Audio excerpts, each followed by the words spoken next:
The American Red Cross is doing its part in helping those impacted by Hurricane Michael.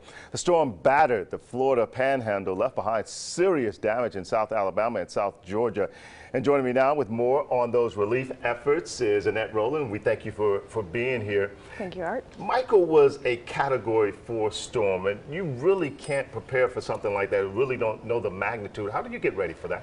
Well, because we are a disaster relief organization, we prepare for this all year. We train our volunteers. We are constantly training for these things, so we're not caught by surprise when things like this happen. When you look at what people are doing to help out, talk about the response so far. A lot of kindness, a lot of people showing love. Well, as we're aware here in Alabama, our community is so generous, and they are always willing to help out, especially when it hits so close to home. Right now, we actually have about 70 volunteers in the southeast Alabama counties who are working, providing mobile feeding trucks. They're providing supplies and cleanup distribution supplies. So we're working night and day to make sure that the needs of our community are being met, because you have such a high media presence in Florida and Georgia right now that, you know, some people think that Alabama's been left, but they haven't. Yeah, and you've got shelters in Wiregrass. Meals are being actually served there.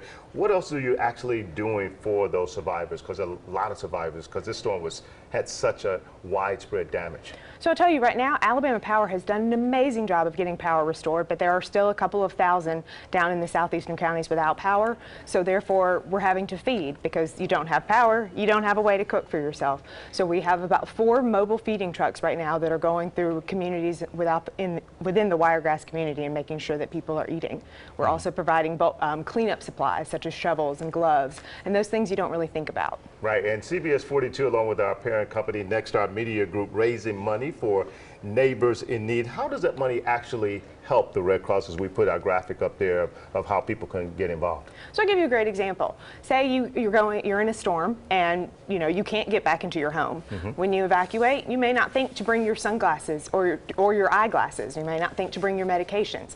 It's monetary donations like that is what we can do to help help our victims of this storm, is to be able to provide just the things that you need every day. There's also a need for blood. Yes, we definitely have a need for blood, because unfortunately storms like this cause a big shortage in those areas. So we're asking anyone that is eligible to give blood, please donate your time or donate blood. Annette Rowland, thank you so much for stopping by to talk about the things that you're doing. And don't forget, guys, you can check out the CBS 42 News app and find out how to make a donation to Neighbors in Need. Do that right now if you're able to donate.